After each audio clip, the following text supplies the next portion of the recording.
আসসালামু আলাইকুম ওরহমতুল্লাহি ওবারাকাতু। প্রিয় এমপিভুক্ত শিক্ষক কর্মচারী ভাই ও বোনেরা, আপনারা ইতিমধ্যে সোশ্যাল মিডিয়া এবং ইলেকট্রনিক এবং প্রিন্ট মিডিয়ার মাধ্যমে আপনারা অবগত হয়েছেন। গতকালকে আমাদের জাতীয় প্রেস ক্লাবের সামনে যে লাগাতার অবস্থান কর্মসূচিটি রয়েছে এমপিভুক্ত শিক্ষা জাতীয়করণের দাবিতে, এমপিভুক্ত শিক্ষকদেরকে শতভাগ উৎসব ভাতা প্রদানের দাবিতে, সরকারি নিয়মে বাড়ি ভাড়া ও মেডিকেল ভাতা প্রদানের দাবিতে আমাদের কালকে কর্মসূচি ছিল প্রতীকী অনশন এবং 12টা 30 মিনিটে মার্চ টু সেক্রেটারিয়েট সচিবালয়ের দিকে পদযাত্রা প্রোগ্রামটি ছিল। আমরা এই প্রোগ্রামটির ব্যাপারে আগেই প্রশাসনের লোকজনকে আমরা অবহিত করেছি। পাশাপাশি ইলেকট্রনিক এবং প্রিন্ট মিডিয়ায় আমাদের কর্মসূচি নিয়ে নিউজ হয়েছে। আমরা পূর্ব নির্ধারিত ঘোষণা অনুযায়ী নির্ধারিত সময়ে আমরা যখন প্রোগ্রামটি শুরু করব, পুলিশের পক্ষ থেকে আমাদেরকে জানানো হলো যে আপনারা এই প্রোগ্রামটি ক্যান্সেল করেন। আমরা বললাম যে এটা ক্যান্সেল করার কোনো সুযোগ নাই, যেহেতু কর্মসূচিটি ইলেকট্রনিক এবং প্রিন্ট মিডিয়ায় প্রচারিত হয়েছে। এখন যদি আমরা এটাকে ক্যান্সেল করি তাহলে আমাদের জন্য সমস্যা তৈরি হবে। তখন তারা বললেন যে আমরা যেখানে ব্যারিকেড দিব সেখানে আপনারা অবস্থান করবেন। তাদের কথা অনুযায়ী মাউসি পার হয়ে সচিবালয়ের দিকে যে রাস্তাটি রয়েছে ওই রাস্তায় আমরা যখন মিছিল নিয়ে গেলাম, তারা তখন ওখানে ব্যারিকেড দেওয়ার পরে আমরা ওখানে বিক্ষোভ শুরু করি। শিক্ষকরা বিক্ষোভ করছিল। এক পর্যায়ে আমরা শিক্ষকদেরকে শান্ত হয়ে বসার জন্য অনুরোধ করি। আমাদের লক্ষ্য ছিল যে আমরা ওখানে শান্ত হয়ে বসার পর আমরা একটু বক্তব্য দিয়ে ওখান থেকে শিক্ষকদেরকে নিয়ে আমরা আবার প্রেস ক্লাবে চলে আসব। হঠাৎ করে পূর্ব পরিকল্পনা অনুযায়ী ফেসিবাদী কায়দায় পুলিশ অনশনরত নিরীহ শিক্ষকদের উপর আক্রমণ করেছে। আপনারা দেখেছেন, ন্যাক্কারজনকভাবে তারা বর্বর কায়দায় আমাদের উপর হামলা করেছে।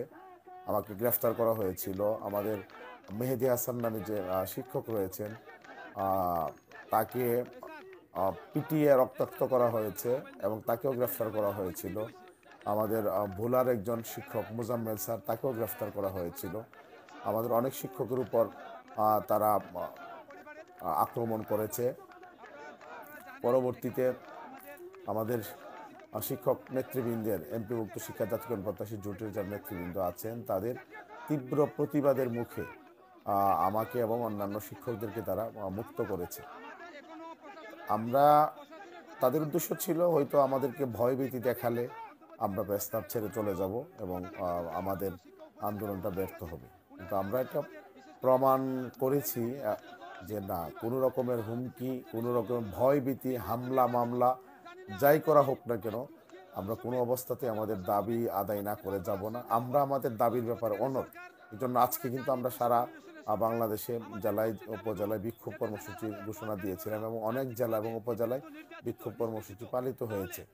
এবং এই কর্মসূচির অংশ হিসাবে আমরা জাতীয় প্রেস ক্লাবে শিক্ষকদের উপর বর্বর পুলিশি হামলার প্রতিবাদে আমরা এই বিক্ষোভ মিছিল আজকে করেছি এবং জানান দিয়েছি কোনো রকমের ভয়, কোনো রকমের লাঠি পেটা, কোনো রকমের রক্তচক্ষুকে এমপিভুক্ত শিক্ষা জাতীয় প্রত্যাশী জোটের নেতৃবৃন্দ এবং অন্যান্য শিক্ষকরা ভয় করে না। এই জন্য আজকে আমরা কিন্তু বিক্ষোভ মিছিলটা সফলভাবে করেছি। আমাদের মিছিলটি কদম ফোয়ারা হয়ে পল্টন মোড় ঘুরে আবার আমাদের প্রেস ক্লাবে এসে শেষ হয়। আমরা আজকে 2টি কর্মসূচি ইতিমধ্যে ঘোষণা করেছি। সেটি হচ্ছে প্রেস ক্লাবে শিক্ষক সমাবেশ অনুষ্ঠিত হবে এবং 12টা 30 মিনিটে আমরা আবার আগামীকালকে মার্চ টু সেক্রেটারিয়েট প্রোগ্রামটা আমরা আবার করার জন্য আমরা চেষ্টা করব। দ্বিতীয় হচ্ছে যে প্রতিষ্ঠানগুলোতে আগামীকালকে এমপিভুক্ত প্রতিষ্ঠানগুলোতে পূর্ণ দিবস কর্মবিরতি থাকবে। পাশাপাশি শিক্ষক এবং শিক্ষার্থী মিলে আগামীকালকে পুলিশি বর্বর হামলার প্রতিবাদে এবং সরকার যাতে আমাদেরকে আসন্ন ঈদুল ফিতর থেকে শতভাগ উৎসব ভাতাটা দেয় এবং সরকারি নিয়মে বাড়ি ভাড়া এবং মেডিকেল ভাতা যাতে সরকার সুস্পষ্ট ঘোষণা দেয়, এই দাবিতে আগামীকালকে শিক্ষা প্রতিষ্ঠানগুলোতে কর্মবিরতি প্লাস শিক্ষক এবং শিক্ষার্থীরা মিলে মানববন্ধন করবে। আমরা এই ঘোষণা থেকে দিয়েছি। এই কর্মসূচিগুলো পালনের ক্ষেত্রে যারা প্রেস ক্লাবে আসতে পারবেন তাদেরকে অবশ্যই বলবো আপনারা প্রেস ক্লাবে আসবেন। যারা প্রেস ক্লাবে আসতে পারবেন না, প্রতিষ্ঠানে কর্মবিরতি পালন করবেন। পাশাপাশি শিক্ষার্থীদেরকে নিয়ে আপনারা মানববন্ধন করবেন এবং বিক্ষোভ মিছিল করবেন। আমাদের এই দাবি দাওয়াগুলো যাতে পূরণ হয়, পাশাপাশি আমাদের উপর যে হামলাটি করা হয়েছে এই হামলার যাতে বিচার হয় এবং যে পুলিশ কর্মকর্তারা এই হামলার সাথে জড়িত তাদেরকে যাতে অবিলম্বে প্রেস ক্লাব এলাকা থেকে প্রত্যাহার করা হয়, এই দাবিতে আপনারা এই কাজগুলো করবেন।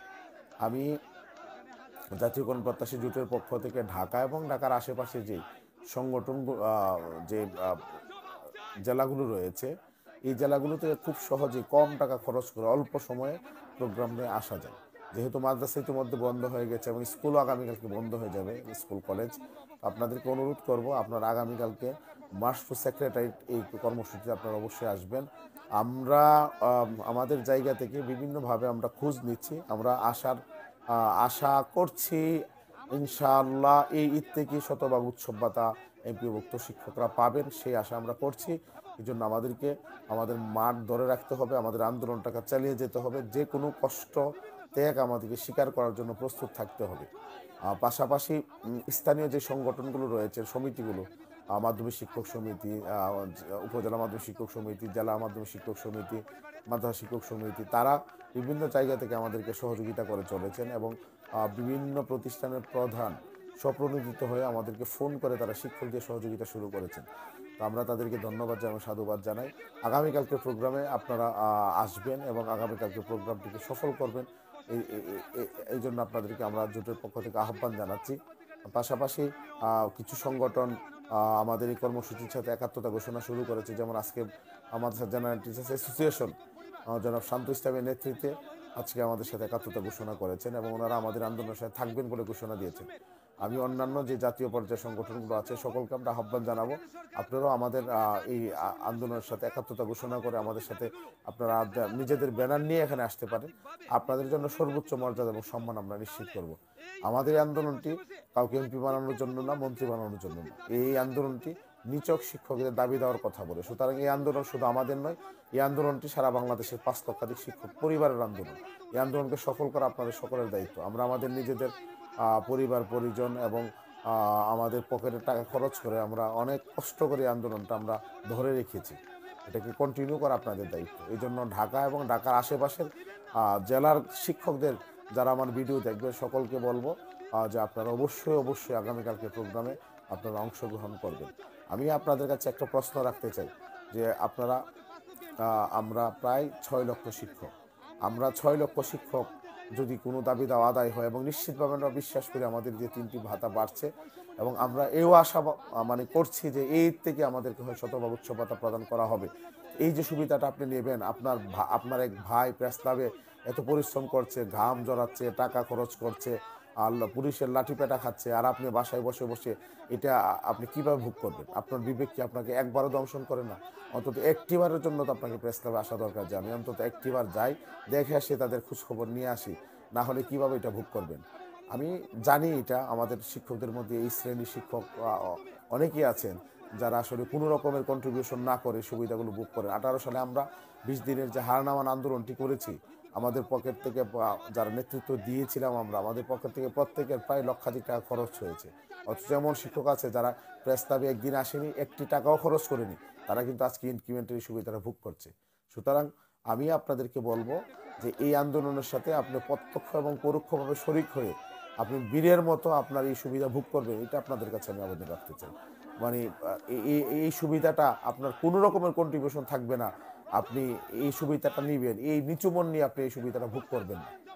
এ সকলকে আমাদের যে সমস্ত কর্মসূচিগুলো আমরা ঘোষণা করবো এগুলোর সাথে একাত্মতা ঘোষণা করার জন্য এবং নিজেরা প্রত্যক্ষভাবে এগুলোতে অংশগ্রহণ করার জন্য উদাত্ত আহ্বান জানিয়ে শেষ করছি।